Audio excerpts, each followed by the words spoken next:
अरे इब लगता हमने दहेज का सामान ट्रक में चढ़ाया कि नहीं चढ़ाया है। छोरी की शादी थी, विदाई का टाइम था। अरे थोड़ा जल्दी चढ़ा दो और न्यू करियो, इस लंबारी के पीछे या बैठ डाले गद्दे सूट दो। अच्छा फ्रिज कड़ा इधर है, अच्छा अच्छा अच्छा उरा दरिया है, न्यू कर इसके पीछे वो पराली ला दे, कदी उसकी दीवार में लग लग के इसमें निशान ना पड़ जाए, देखो कोई सामान टूट ना जावे। कमलनाथ जी अपने बेटियां थे यह बात बोलन लग रहे थे, क्योंकि उसकी बेटी सोनम का ब्याह था और विदाई का टाइम था और दहेज का सामान ट्रक में लोड करवाने लग रहे थे। और भाई इतनी देर में कमलनाथ का जीजा कमलनाथ से कहना आ गया, अका कमलनाथ हाँ जीजा जी, अकमा मेरे हर समझी तेरी बाट देखने लग रहे हैं, सारा काम हो लिया है, रंग दिखाई हो लिया है, फेरे हो लिए हैं, छापा लग लिया है, ईब छोरी ने तो विदा करेगा कि नहीं करेगा। वो बोलिया अक जीजा जी मैं बस 5 मिनट में आया, आप थोड़ा मैं काम देख लियो, मैंने जागता बा थोड़ा सा भरोसा ना है, क्योंकि मैंने नू लागा है कदे नया सामान है, कद निशान नशून ना पड़ जा, टूट टाट ना जा, मैं बस 5-10 मिनट के अंदर आया, आप इतना वहां की स्थिति संभालो। कमलनाथ ने खड़े होकर सारे उस कैंटर से के अंदर सारा सामान रखवाया। सामान रखवाने के बाद फिर वो चलिया गया वहाँ जहाँ उसके समधी और वेट करने लग रहे थे। वहाँ जाकर के समधी बोलिया कमलनाथ जी कड़े थे आप, हम तो आपकी कदी की बाट देखने लग रहे थे। कमलनाथ जी बोलिया समधी जी देखो इकलौती छोरी है, धूमधाम से ब्याह करने की सोची थी, पहली चीज़ तो यह कि कोई गलती हुई हो तो मैं हाथ जोड़ूं, मैंने माफ़ी दियो। और दूसरी चीज़ यह है कि मैं वो थोड़ा सा दहेज का सामान लोड कराने लग रहा था, और पर न वो टेंट वाले का थोड़ा हिसाब करने लग रहा था, पर न वो कैटरिंग वाला भी अपने कुछ पीछे की बात करने लग रहा था। इब जागता के भरोसे मैं चीज़ छोड़ नहीं पा रहा, क्योंकि मैंने इतना भरोसा नहीं जागता पे, इसलिए मैं सारी की सारी चीज़ आप करने लग रहा हूँ, और माफ़ कर दियो, मैंने आपसे इंतज़ार कराया। इतनी बात होने लग रही थी, इसी बीच कुछ पर्चियाँ भीतर ते कुछ जिम्मते काट के उसने समधी के हाथ में धर दी। पर्ची में क्या था? पर्ची में था छोरी के कन्यादान में कितना रुपया आया था, कौन कौन से रिश्तेदार ने कौन कौन सा गहना चढ़ाया था, और वो सारे के सारे गहने भी साथ में अपने जो उसका रिश्तेदार था, समधी था कमलनाथ का, अरुण नाम था उनका, अरुण जी के हाथ में धर दिए थे एक पोटली सी में बांध के सुरक्षित।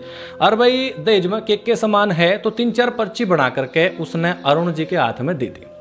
कमलनाथ का समधी बोलिया कमलनाथ जी आप तो कहा था मना अक 1 रुपया दहेज का नहीं लूंगा, यूँ इतना सारा सामान अपना गाड़ी में चढ़वा दिया है, यूँ क्यों करवाया आपने हैं, क्यों आप हमारे पे बोझ धरने लग रहे हो दहेज का है।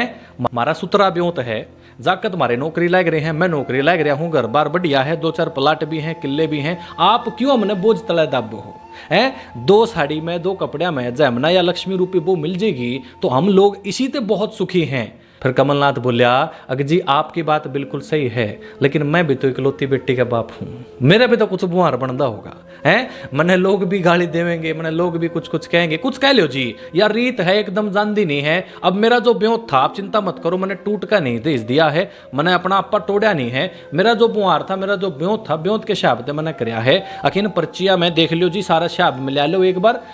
जब कमलनाथ ने गहने नकदी अरुण जी से सौंप दिए थे तो अरुण जी उसी टाइम अरुण जी ने कमलनाथ जी के हाथ में वह पीछे धर दिए और बोलिया अक्षम दीजिए न्यू करो, इन पीछा का इन कन्यादान के आए हुए पीछा का अपनी बेटी के खाते में एफडी करा दो हैं, आप खुद अपने हाथ से एफडी करा दो, और आपकी बच्ची के पैसे हैं उसी के काम आने चाहिए, और आपकी तरफ से उसके खातर यू एक आशीर्वाद हो जाएगा। जब यह बात अरुण जी कहने लग रहे थे तो कमलनाथ के रिश्तेदार भी सुनने लग रहे थे, तो मनी मन सोचने लग रहे थे वाह क्या बढ़िया समधी मिला है, बढ़िया रिश्तेदारी मिली है, बढ़िया बंदे मिले हैं, इसे बंदे तो भागाले ना मिला कर हैं। और फिर थोड़ी देर बाद अरुण जी ने कमलनाथ जी तक बात की, बोले जी यहाँ जो सी पर्चियाँ हैं न्यू करो, इन पर्चियाँ पे 2-4 अपने खास रिश्तेदारा के साइन करा दो, और 2-4 रिश्तेदारा के खास के मैं साइन करा दूंगा, और न्यू करियो फिर इनकी फोटो कॉपी करा लियो, ओरिजिनल आप अपने लवादर लियो और फोटो कॉपी दे दियो मने, और फिर काम निबट जाएगा सारा। हम अपने घर चले जाओगे बगत्ते, और अंधेरा होने से पहले हम घर चले जाओगे, सुरक्षित चले जाओगे। जब यह बात अरुण जी कमलनाथ जी को कहने लग रहे थे तो सारे रिश्तेदारों की, छोरी वाले के सारे रिश्तेदारों की आंख पट गई, कोई कुछ कहने लग गया, कोई कुछ कहने लग गया, कोई कुछ कहने लग गया। अक यहाँ के रिश्तेदार भाई हैं, छोरा बयान आए हैं, अक बिजनेस करने आए हैं, सारे के सारे रिश्तेदार काना फूसी करने लग गए, कोई कुछ कहने लग गया, कोई कुछ कहने लग गया, कोई कहे अक यू समधी पागल हो गया है हैं, भला ब्याह करना आया है अपने जागता का, अक कोई बिजनेस करना आया है, कोई कुछ कहे, कोई कुछ कहे। कुछ लोग तो न्यू भी कहें अक भाई रिश्ते तो प्यार और विश्वास पर टिके हुए हैं हैं? रिश्ते तो प्यार और विश्वास पर टिके हुए हैं। इन लोगों ने तो विश्वास बिल्कुल ही तोड़ दिया, इन्होंने तो विश्वास बिल्कुल ही नहीं जमाया रहे हैं।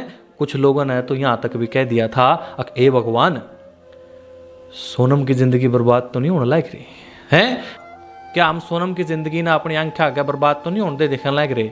अरे ऐसे घर में ब्याह का जान लग रही है हमारी जागती है? भला ऐसा भी होया करा कोई? आज तक हमने तो जीते जी ऐसा नहीं सुनिया इस तरह की का कोई साइन करा दिया कर रिश्तेदारी पर, फोटो कॉपी लेकर के ओरिजिनल तो रख ले, फोटो कॉपी हम रख लें। भाई जितनी मुंह थी उतनी बातें।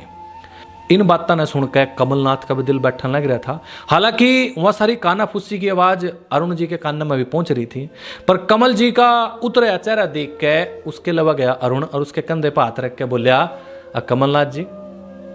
हाँ जी समझी जी। चिंता किस बात की है? बोले जी किसी बात की नहीं। बोले फिर? घबराओ नहीं, देखो एक चीज होया करा है। बोले क्या जी? अगर दूध का जलिया छाछ ने फूक फूक का पिया करे।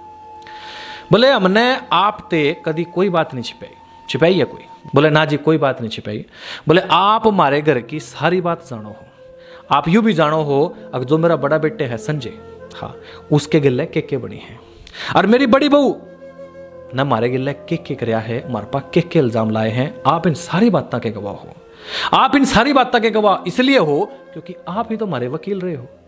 बोले मान्या अगर रिश्ते विश्वास की नींव पर टिके हुए हैं, सही बात है, सही बात है, होना चाहिए भाई। मान्य रिश्ते विश्वास की नींव पर टिके हुए हैं, लेकिन जब यह धाराशाही हुआ ना, जब यह धाराशाही हुआ ना, तो इज्जत के गिले दिल और दिमाग के भी चिथड़े उड़ जाए। फिर जो इल्जाम लग गए ना, आसान नहीं है ना बर्दाश्त करना।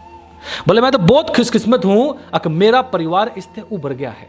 मैंने बहुत सारे ऐसे परिवार देखे हैं जिनका बेड़ा गर्क हो गया है, और मेरा परिवार उभर पाया है कमलनाथ जी, इसमें सबसे बड़ा सपोर्ट आपका है। आप ही तो थे वकील मेरे बेटे के, और आपने तो यह सजेशन दिया था अगर जब भी अपने जागता ना ब्याहो तो दहेज की पर्चियां पर साइन करा दो।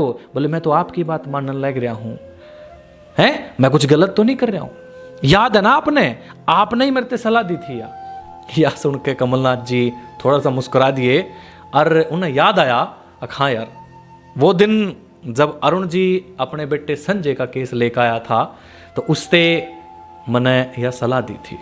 दरअसल संजय की पत्नी जिसका नाम सुहानी था, संजय के गिला रहना नहीं चाहे थी, जमा नहीं रहना चाहे थी। पता नहीं पहले का प्लान था कि नहीं था के था, और तलाक के नाम पे वह ज्यादा से ज्यादा पैसे ऐंठने के चक्कर में संजय और उसके परिवार के ऊपर इल्जाम लगाने लग रही थी। इल्जाम थे अगर दहेज में बहुत कुछ दिया था, जबकि अरुण ने तो दहेज लेने से साफ मना कर दिया था।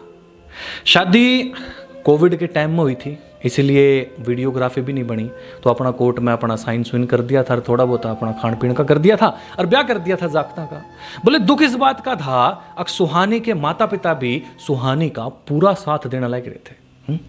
सुहानी के माता पिता भी सुहानी का पूरा साथ देने लग रहे थे। दुख तो इसका सबसे बड़ा था। बोले कभी कमे थे हमने तो बहुत सारे सोने के गहने चढ़ाए हैं, कभी नो कहे थे हमने तो गाड़ी भी दी है, हमने तो कार भी दी है, हमने तो फलानी चीज दी है, हमने तो टिकड़ी चीज दी है। बोले आए दिन एक ते एक इल्जाम अरुण जी और उसके परिवार पर लगन लग रहे थे। और बोले हम बहुत परेशान हो लिए थे, बहुत ज्यादा परेशान हो लिए थे। अगर आपने तो पता है कमलनाथ जी का आपकी समझना यानी जागता की माँ कितने दिन बीमार रही है? मरणासन पे थी वह। दोस्तों कमलनाथ जी वकील थे तो उनका केस कमलनाथ जी ने देखा था।